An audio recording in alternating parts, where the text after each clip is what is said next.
My name's Lisa St. Clair, and I was here probably like a little over a year ago talking about Tailbangers. Tailbangers is a gourmet dog bakery.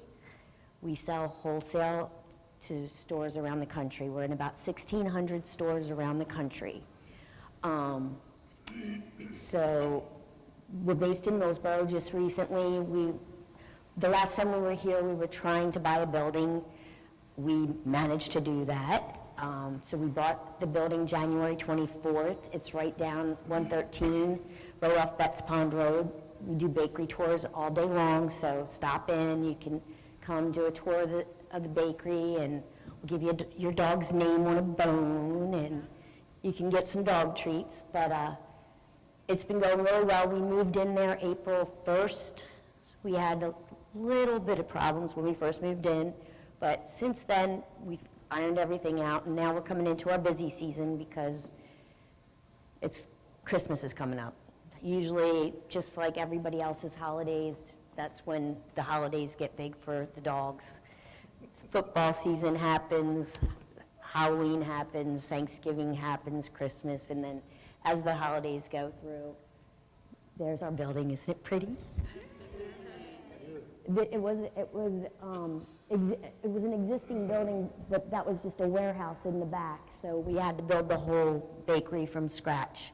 So it's really cool because where we were before, I first started out of my shed and then moved out of my 400 square foot shed into 1,000 square feet, and then took over another 1,000 square feet, another 1,000 square feet at our old location. But I was working with existing footprint and having to just we didn't have a garage door. Now we have these big walk-in ovens. We've basically tripled our capacity. We went from being able to bake 8,000 cookies a day to now we're up to 25,000 a day, and that's only in an 8-hour day. We're not even using, everything we do is hand cut, hand dipped, and hand decorated. So there's all day long, we're just making cookies, dog cookies. But that's about it.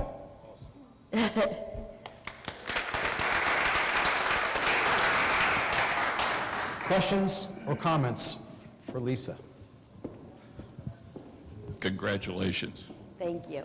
I remember the first presentation, and I think you were only looking for like 1,000 square feet, and it's really nice to see that you moved from 400 to 1,000 to 1,000 to finally to have manufacturing process lines, etc.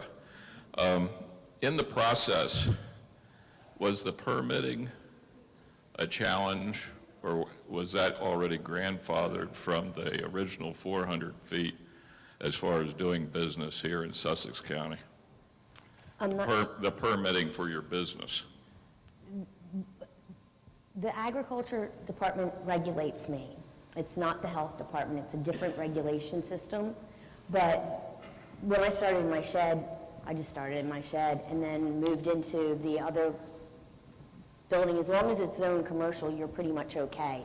So that was a challenge for me, is finding a commercial building that was available in Millsboro, because I didn't want to leave Millsboro, because Right. we now have 38 employees. So, and of those 38, my core employees have been with me since we started. So I didn't want to lose any of them. So that was the biggest challenge, was finding a building. And this location, we're actually going to be building another building there, and we're just going to have the shipping going out of there, the finished product and shipping going out of there. So the bakery will stay in the main building, and then because I have two acres there.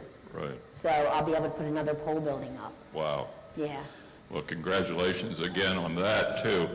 I think at the time you were concerned, or some of us were concerned about how you were going to handle the distribution of the amount of product that you were going to be anticipating to produce. How did your distribution plans come together? We basically do most of our own distribution. I work with a few distributors where they will place like a $10,000 order every month, and we just ship it out from Tailbangers right to them, and then they distribute it. But most of our stuff goes direct to the stores. So we are the dog bakery for Pet Value. They have like 150 stores. So when you walk into one of their stores, they have a 4-foot bakery case in every one of their stores. Same with Pet Supplies Plus. They're the 3rd largest pet store in the country. They all have a 4-foot bakery case, and it features Tailbangers Dog Bakery. So the store managers just basically go online, place their order, and we ship out. We have a 24-hour turnaround, so we just use UPS right now. Going forward, my plans are we will bake out of Tailbangers' existing facility, and then my next step will be someplace in the middle of the country. We'll be shipping the baked product, and then we'll decorate and distribute from there. That way we'll have more of a national reach, because right now it takes like 5 days to get to California. Yeah. So if I could move someplace like Tennessee or someplace smack dab in the middle of the country, I wouldn't have to do a big build out, because we're not even using our ovens at capacity right now. So if we just baked here, I'd have more quality control by making sure it was all being baked here, then shipping it there to be decorated. And the last question was, I think we talked about shelf life for your product too. The shelf life is an extended shelf life for I your have product, a right? 1-year shelf life, yes. Yeah. Can you share a little bit, you've shared with me how many great partnerships you've established over the last couple of years. What's the process for you to go and talk to all these large vendors? It's really funny. God's been very good to me. There's definitely a lot to be said for luck and being at the right place at the right time. So basically, for the past two and a half years, I didn't go anywhere to sell. I didn't go after any accounts because I was trying to slow our growth because we were outgrowing our previous building. So I didn't go to any trade shows or anything. So this year we started going back to trade shows. So we went to Super Zoo, and we went to Total Pet Expo in Chicago. And that's basically where stores go to find vendors to purchase their product. We got approached by PetSmart at the Super Zoo show, which was pretty big because they're actually moving away from any treats that are made in China. So we're in conversation with them right now, and the hope is that we will be distributing to them under their brand name. So it'll be under the Simply Nourished brand name, not Tailbangers, which is good for me because I don't want it to affect my other customers, but I'll have to be able to distribute to 1,300 stores. The good thing is they give you the order in April, and it's due in September. So I have the time to make it happen and work out all the details and freak out a little bit from April to May. Along with a deal like that, you have to carry all the costs, Mm-hmm. Yeah. and Yeah, you get and paid upon delivery then to them. Yes, net 30. So then you bear all the risk of the inventory. Mm-hmm. Thank you. Can you insure that? Can you insure all of your product? I mean, is that possible? So if you have all this product and something horrible happens, is it insured? All of that product is insured? It would just fall under my workman's comp, my actual insurance. So, Okay. Right.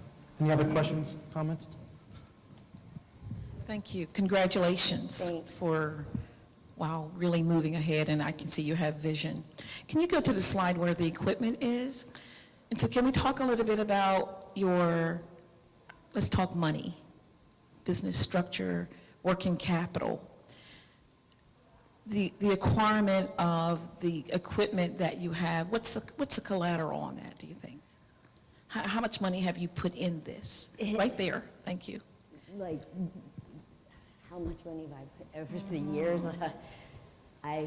Just in equipment? Just in equipment, that's your liquid collateral. Well, I buy everything used except for one machine. That machine in the back there, that's our bone machine. It's a Formatic. That I'd have to buy brand new. And that was about $13,000. But I bought a tractor trailer load of equipment before I even closed on the building. And I won it on I won the bid. I wound up bidding on 2 walk-in ovens, like massive walk-in ovens. And they're usually like $35,000 just for a single one.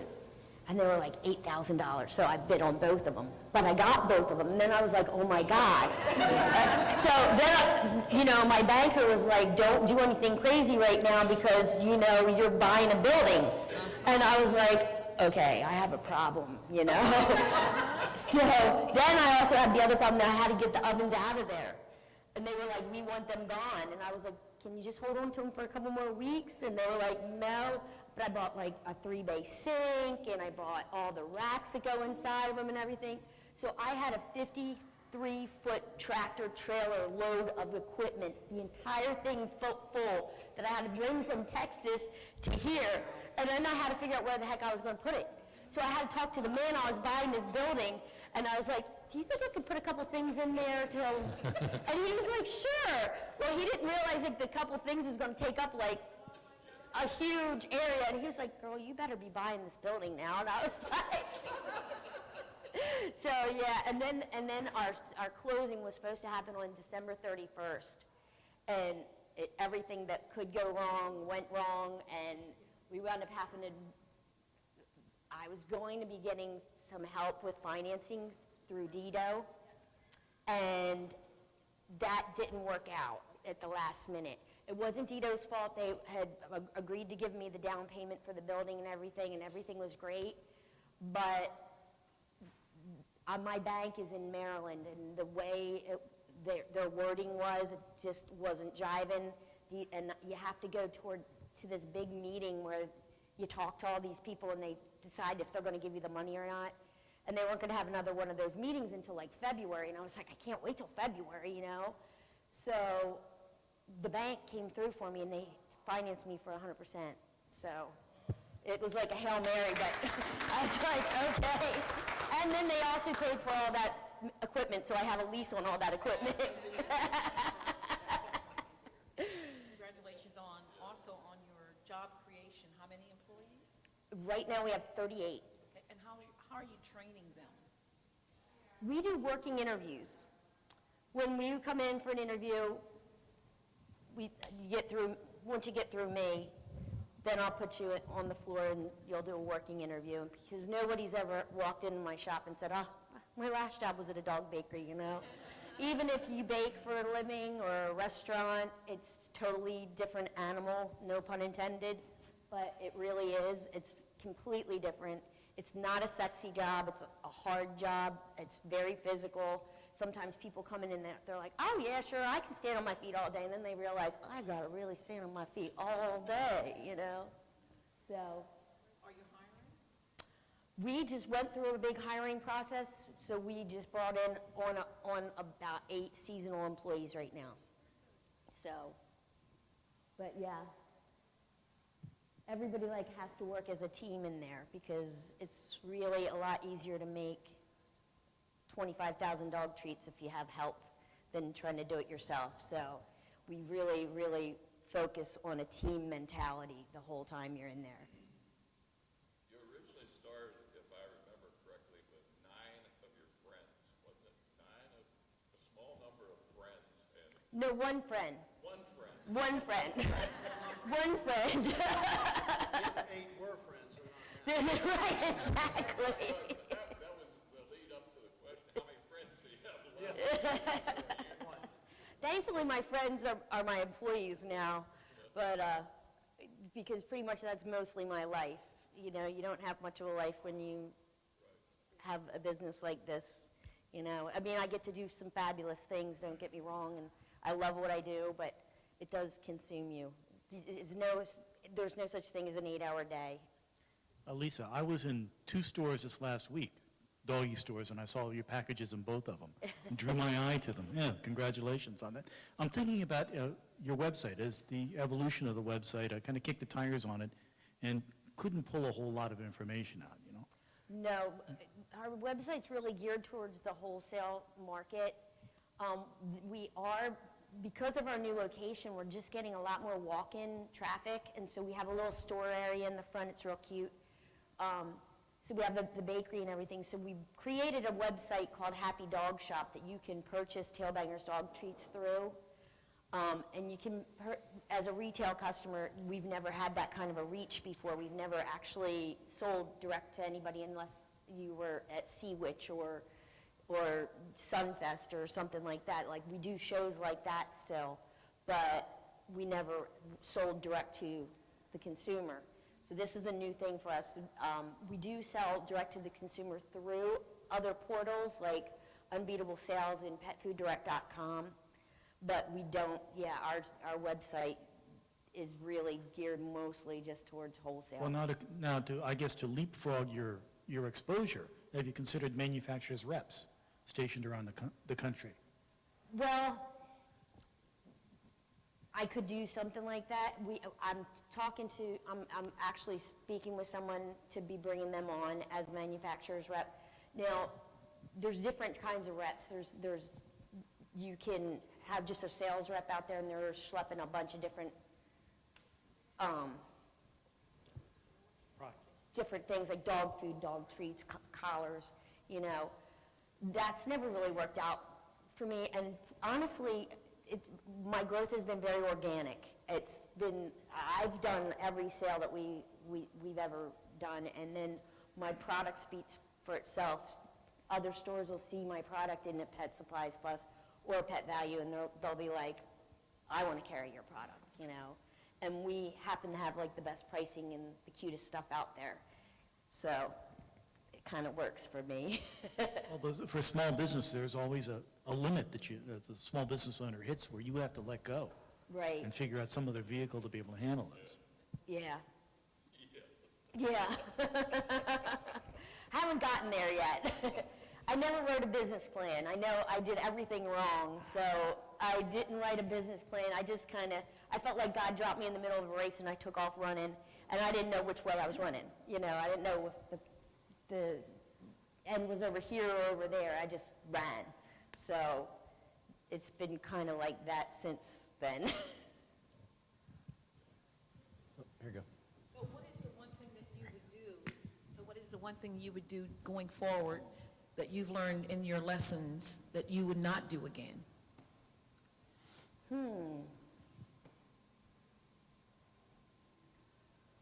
You didn't have a plan, and you just kind of trudged your way through, but what would you do differently? I don't think anything. I've been really, really fortunate, I mean, I've learned some lessons, but I learned from them, and it just got me better. I was really lucky.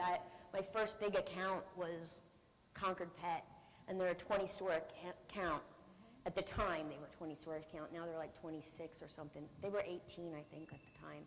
But I took that model when I went after Pet Supplies Plus, and I was like, okay, this is how much we grew in that year, and this is how much these stores are doing, and I think we can do this. So when we went after Pet Supplies Plus, they were just talking about 60 stores. So our growth has never been explosive. I've always watched the way we grow and made sure we weren't too top-heavy with, like, Pet Supplies Plus. When we got that account, I went after a lot of small accounts so that we weren't held hostage by one company. Like, if they didn't pay me, I wasn't in trouble. And thankfully, this business is a great business to be in because the people that love their dogs and the people that buy from me, the pet store owners, they're all good people. I mean, they're good people to work with. I don't really have too many problems with receivables and things like that. We stay on it with making sure people pay us, but we don't have to really encourage them too badly, One last comment. Down at Concord, I was buying dog food the other day, and they had your advertising piece, which just has your website, I think, on the bottom of it. it was at the point of sale, so I can honestly feed back to you, Concord is moving your product at least at point of sale. At least you're seeing your name before the public, so Yeah, another good job. thanks.